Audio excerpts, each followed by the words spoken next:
Hey guys, Aidandabest here, welcome to another video. Today, I'll be joined by Jacob Butter and Emily Lowe Nightwolf. Yeet. Well met, lords and ladies. Hi, my little cubs. Oh, you actually did use cups She's this trying time. a new intro. Yeah, debuting on someone else's channel. Wow! Most of those do. Not like I do normal talking videos. I mean, that's true, but yeah, today we'll be viewing, Casino Royale. Royale. Yeah. I assume you know where the reference comes from this time, don't you, Aidan? Yeah, it's a battle royale in a casino. aka No! What? To be fair, you are reviewing this with two British people, so we have more James Bond exposure than you, I guess. Wait, really? What? Is that James Bond reference? The first James Bond books that's movie in the timeline is Casino Royale. In the timeline specifically, but yeah, it's the first book. I didn't get that. But yeah, so basically, let's start with scene 1. We have Maggie, I keep calling her Maggie for some reason. Maggie training Ori physically, because he's a little bean that must be protected and get I do stronger. wonder if he can actually change like his physique the same way that humans can, or if he's just stuck honestly, in his... I'm pretty sure Ouroboros can't really change their bodies.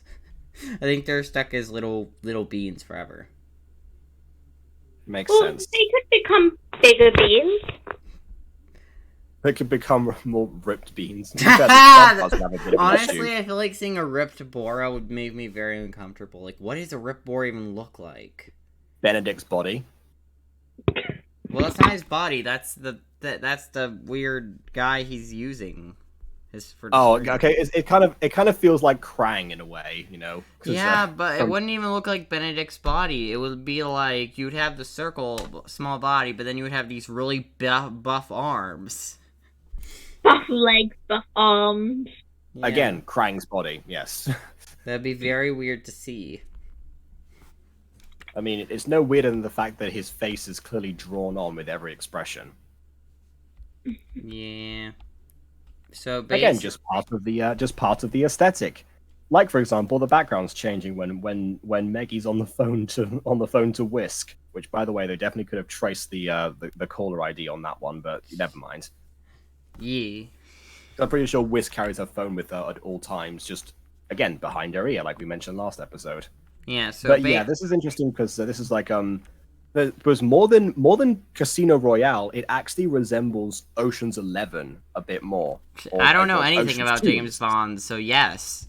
Oh no, this isn't a James Bond thing. Ocean's 11 was a Frank Sinatra movie that got remade with George Clooney, Brad Pitt, Matt Damon, a bunch of other people. But yeah, so and that's it. It's all about 11 people doing a casino heist actually. But in one of the sequels, actually, in Ocean's 13, they actually team up with one of the people that they robbed previously, actually, Terry Benedict. So, yeah, in a way, it was I guess Ocean's 13, but without the 11 other people in this instance. Mm-hmm. So because Maggie teams up with Whisk to perform supposedly one last heist so that she can get out and like live a new life. Worded very specifically there, but that's what Whisk tells Maggie, to make sure that, nothing's too suspicious and she seems like she's coming out of a life of crime. Because, of course, it's a classic, she didn't want to be a criminal, because we haven't had that plot line, in the last 2 episodes we've watched.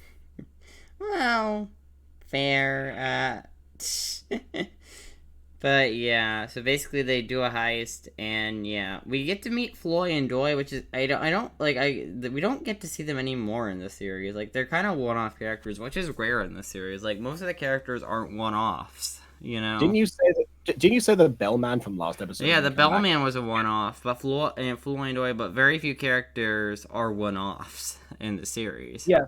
We actually forgot to mention, by the way. Well, actually, to be fair, that's probably the same on models. But we forgot to mention last episode that the ice cream man makes a return in the Hotel Aurora, and in this instance, we actually have we have him come back again, looking for ice cream ingredients in trees. Yeah. We also forgot to mention the clone of herself. Ah, yes, the cosmic clone. Yeah. Well, Yeah. we're going back to episode 3 now, are we? Okay. Why are we talking about episode 3? Because we can, Aidan. The cosmic this clone is appears episode again. 4 we're talking about! And I must admit, the cosmic clone does crumble very easily, you know. you I'm started giving Aidan more editing work because he takes, for these reviews, he takes clips from the episode itself that we're reviewing and puts them over our audio. And this time we're just making him go back to previous installments. Joke's on you, I'll just add some footage from the actual episode in it. Anyways, let's keep going. So basically, they get the keys, you know. Yeah, sure. So the cosmic clone crumbles to dust, like into some shards. Always pop disappears. Alright, so they get the keys to the safe. And yeah, and throughout this episode, we keep seeing a blue Ouroboros basically just being around constantly. Before we get to that, sorry to interrupt you there. But before we get to that, we should talk about the different methods that they use to acquire the keys. Because the reason that Whisk enlists Maggie's help in the first place is because both Froy and Doi Malloy have different that they have one key each, and they need both of them. So essentially, they need to find a ploy to destroy the careers of Floy and Doi Malloy. You know. Yeah. Again, they give me rhymes, and I can work with it. It's not like alliteration, much easier. But yeah, so in this instance, so Maggie actually disguised herself with a pair of glasses from this one kid. So yeah, again, message is stealing is wrong, but unless it helps you steal more things, I suppose. She becomes Mallory and Melody. Sorry, No, Melody. They're dead. Wow, how dare you? Oh, but tell me dare you get a name wrong? How dare you get it wrong? I'm upset now. How dare you forget a character that appears once in a series, like, a certain character from Fallen Angels. We don't talk about Carrie. I mean, who? I mean, I don't know who you're talking about. You walked straight into that one. Well, this is payback for mentioning my old stupid videos. Payback, okay? Oh, why? You want me to bring up Clara's pregnant again? No! Anyway, so basically they commit the robbery, and Maggie almost dies due to. Yeah, I will say they restricted her athleticism around Whisk to make Whisk look that much more competent. I mean, of course, you have to be like the huge, cat-like reflexes person.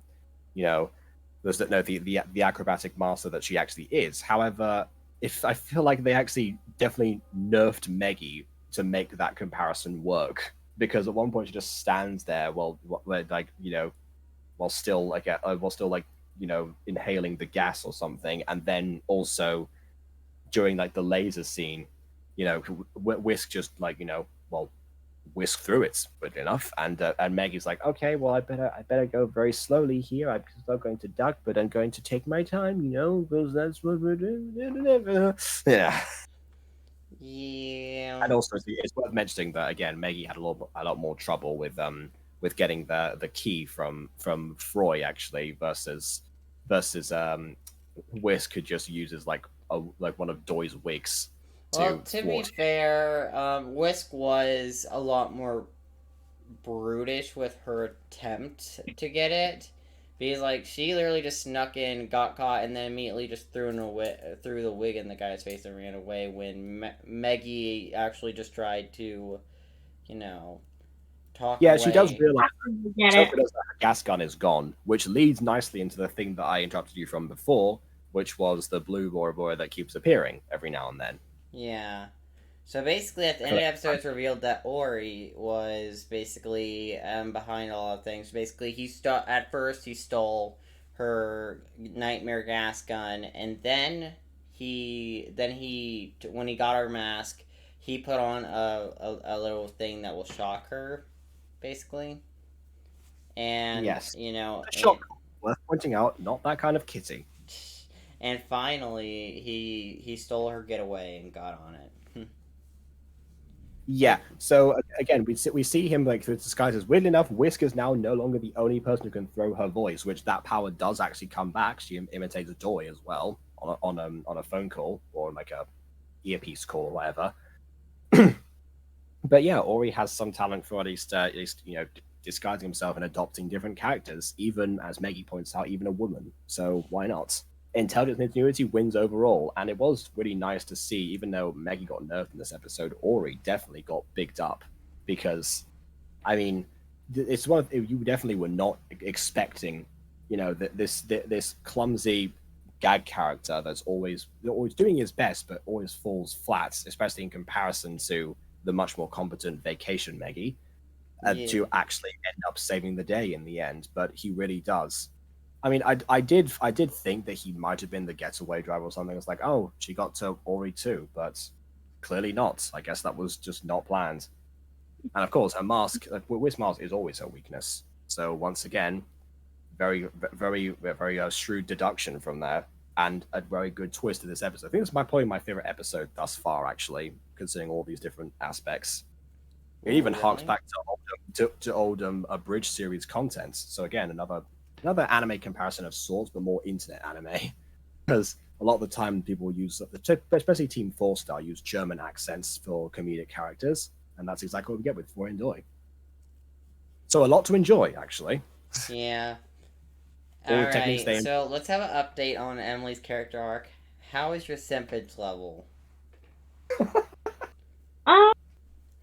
Anyway. What? No! How is your simpage level? I feel like that answers your question right there, Aidan, actually. No, it doesn't. Oh, yeah? What do you think of Whisk, How's the situation Fallen Angels going, Aidan? No, this is your character arc. Not my character arc. It is your character arc. We need a character arc during this review series, and you're the perfect character arc. Why am I the perfect character arc? Just start simping for Whisk. Okay, like, I guess it's low, but it's the same opinion as last episode. But I think she's cool. Like, I like her acrobatic skills. Well, I got a question. Do you want to like be with her like you want to be with Empress? No. Ah, darn it! No. Yay! I don't think she's gonna pass that level just yet. Oh yeah, I don't think she has the capability to pass that level because no one can pass Empress for you. No, that's wrong actually. Yeah, I was gonna say, I'm pretty sure that Lucinda's above Empress. Oh, Lucinda. That's because her voice is really... Shut up! Yeah, I really like Lucinda's voice.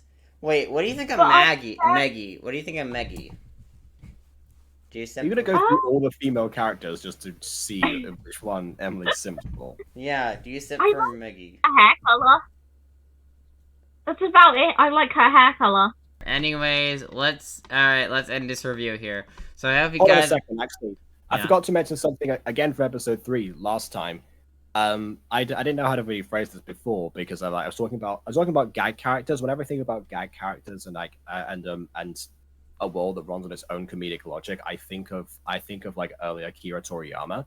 And Whisk is very much a Toriyama subversion. In episode 2, she appears right at the end as this ominous figure that's way above the Spud Buds in terms of intimidation.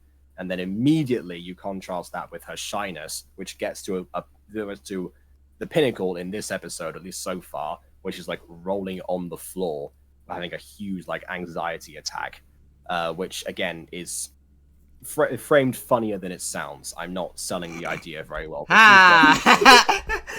I love having anxiety attacks in public. Yeah, but have you ever curled up into a ball like that? No, I have not done that. I was going to say. Public. Not in, okay, right. Fair enough. We'll leave it at that then. All right. Anyways, I liked this episode. It was good. Watch it. Go subscribe to Glitch and watch all Sunset Paradise. Subscribe to Emily. Subscribe to Jacob. Subscribe to me. Subscribe to everyone. And watch. And remember, if you don't see it, it's not canon. Yeah, if you don't see it, it's not canon. Therefore, yeah. Yeah, so watch this series. Anyways, bye guys!